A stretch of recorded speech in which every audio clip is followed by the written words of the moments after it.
Эфирда яңалыклар вакыты, студияда Лейсан Галиева, исәнмесез. Бүгенге чыгарылышның төп темалары.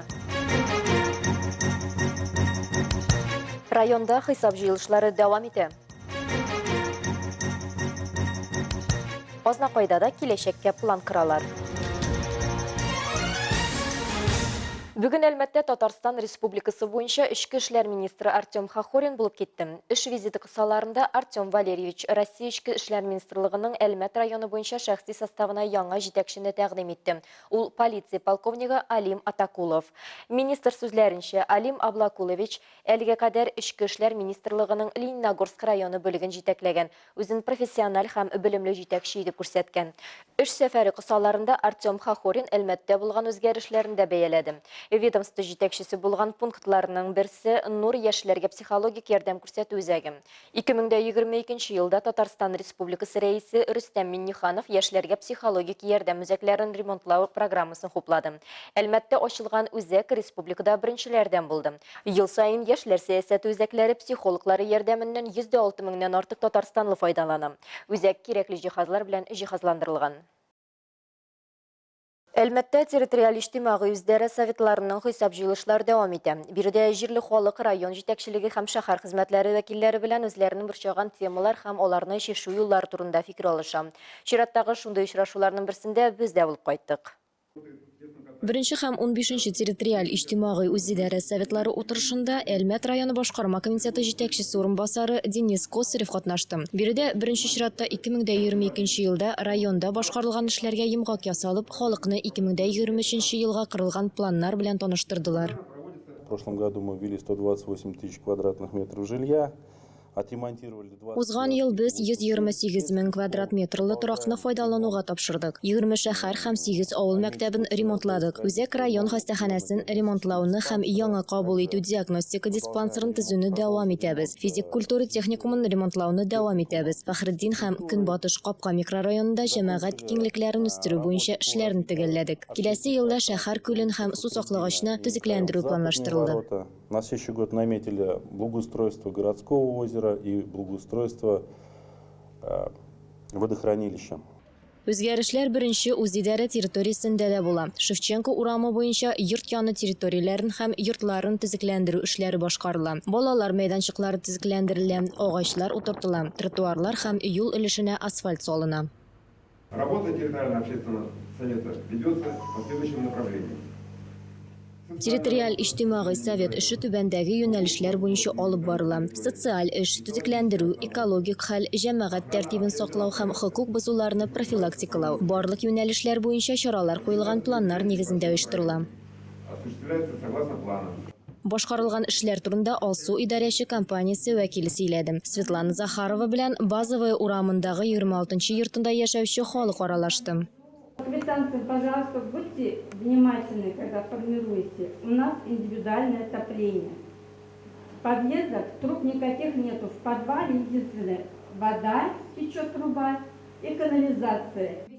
Түләү квитанцияләре мәсьәләсе 26-нчы йортта яшәүчеләрне генә борчымый. Моннан тыш катнашучылар шулай ук йорт яны территорияләрен җыештыру, каршы тарту һәм башка мәсьәләләрендә хәл итәргә кирәклеге турында сөйләделәр. Район башкарма комитеты җитәкчесе урынбасары Денис Косарев җаваплы хезмәтләргә барлык мөрәҗәгатьләрне контрольгә алырга һәм якын арада проблемаларны эшләргә кушты.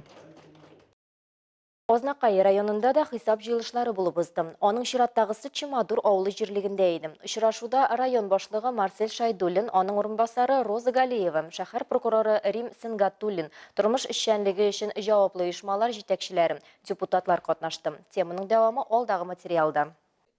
2022 елда башкарылган эшләр һәм агымдагы елга планнар турында Чимадур авылы җирлеге башлыгы Нина Котельникова чыгыш ясады. За последние годы мы трактор получили, и в детском саду ремонт сделали, и территорию СДК благоустроили. Җирлеккә караган Чимадур, Альферовка, Тетвиль авылларында төзекләндерү буенча бик күп эшләр башкарылган. Узган ел су линияларын яңарту өчен 10 миллион сумлык Татнефть грантын отканнар. Оның негізінде 4,7 километр ұзынлығындағы су үткәру турбалары яңартылған. Биредә барысы 31 ире мөгезле терлек исәпләнә, шуның 16-сы савым сыер. Үзендә җитештергән продукция белән халык Актүбә бистәсенә ярминкәләргә чыга. Хисап җыелышында Нина Котельникова лаеклы ялга чыгу сәбәпле эштән азат итүне сорады. Прошу вас прекратить досрочно мои полномочия как депутата Чемодорского совета сельского поселения по одномандатному избирательному округу номер 1 и главы сельского поселения по собственному желанию и в связи с выходом на пенсию. Нина Котельникова авыл советында 34 ел тырыш хезмәт куйган, аның 17 елын җирлек башлыгы булып. Огромное спасибо от имени всех жителей, от имени всех руководителей нашего города, района. Вы пример для молодых руководителей.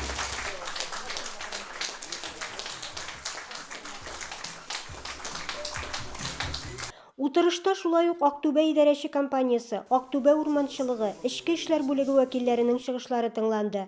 Үзешчәннәр күңелле чыгышларын бүләк иттеләр. Илмира Шәрифуллина, Рөстәм Акбаров, яңалыклар вакыты, Луч Әлмәт телекомпаниясе. Балаларны юлда куркынычсыз тәртип кагыйдәләренә өйрәтүгә зур игътибар бирелә. Гомум белем бирү учреждениеләрендә төрле чаралар актив оештырыла. Шуларның берсе 25-нче мәктәптә юл хәрәкәте куркынычсызлыгы дәүләт бюджет учреждениесе белгечләре катнашында үтте. Яшь хәрәкәт инспекторларының сыйныф сәгатен тәмамлауда юл кагыйдәләрен һәркем белергә тиеш дигән өндәмә яңгырады. Укучылар мультимедиа, цифрлы технологияләр һәм дидактик уеннар ярдәмендә урамда һәм юлда юл хәрәкәте кагыйдәләре белемнәрен тикшерделәр һәм ныгыттылар. Кунаклар тәкъдим иткән эчтәлекле биремнәр, файдалы фактлар бу чараның мөһим истәмәсе булды. Чара азагында ЮХИДИ хезмәткәрләре тематик белешмәләр һәм бүләкләр тапшырды. Оста барда кулың тый, белгән барда телең тый ди халык. Төбәгебез осталары белән һәр вакыттан тоткан. Ата-бабадан килгән шигырьләрне дәвам итүчеләр бүгендә бар. Теманы Рәдифә Нугманова дәвам итә. Васильевка авылы үзенең осталары белән дан тота. Биредә мисал өчен агач осталары яши. Егетләрнең мастерскойында без дә кунакта булып кайттык.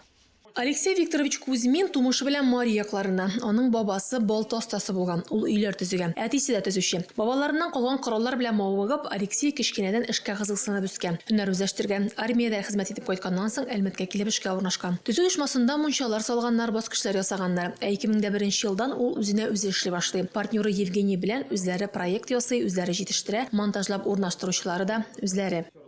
Ну, у нас в основном все бытовое. Профессионального инструмента как такового, ну, наверное, нету. Бытовой инструмент. Без конкурстагы кораллар белән эшлибез. Зур предметлар кисә торганы, электроника булса, калганын кул белән башкарабыз. А остальное все ручное. Это фрезеры, дрели, рубанки электрические. Зур проектлардан тыш егетләр сәнгать әсәре булырдай савыт-саба конкурста кулланыла торган вакытыя кирәк-яракты ясый. Монысы инде күбрәк хобби, ди алар. Эш барышына калган төрле агач материалларыннан да файда ясарга өйрәнгәннәр. Если разделить как бы вот эту работу, основную работу, которую лестницы, допустим, мы занимаемся, ну, это основной доход. А такие вещи, как вот ложечки, тарелочки, это больше хобби. Это так для души. Вечером вот вышел, допустим, вот построгал. Немножко так интересно. Евгений Муртаков чыгышы белән Самар өлкәсеннән, Алексей белән 2003 елдан бирле таныш. Бераз вакытка дәүләт эшенә китеп торгач, кире яраткан шөгыленә кайта. Я еще в Самарской области еще занимался деревом. Ну, что-то меня на дерево увлекло. И тут вот дерево все равно это как-то строгаешь, запах у него свой. Ну и пыль хватает. Ну, интересно с деревом заниматься. Эштә күбрәк корычагач, бук, нарат, вак эшләнмәләр өчен юкә, артыш кулланалар. Үзебездә үсүче карагач, имән, нараттан да ясап караган эшләнмәләре бар. Брать сосну нашу и брать там сосну с Краснодара откуда-то. Там поплотнее деревья породы, чем наши. Егетләрнең остаханәләре Васильевкада урнашкан. Икесе дә биредә йорт өлгертеп чыккач, алар шундый карарга килә. Төбештән тыш күңел өчен чыгып эшләргә дә яхшырак, балалар да эшләп үсә ди алар. Мисал өчен Алексейның кече улы Матвей кичләрен остаханәдә уздырырга ярата. Димәк, дәвамчан булачак дип сөенә ди кеше. Рәдифә Нугманова, Рафаэль Сафин, яңалыклар вакыты, Луч, Әлмәт телекомпаниясе. Бүгенге шулар иде. Мин Ләйсән Галиева һәм монтаж операторы Динара Гайнутдинова сезнең белән сау булышабыз. Исән сау булыгыз.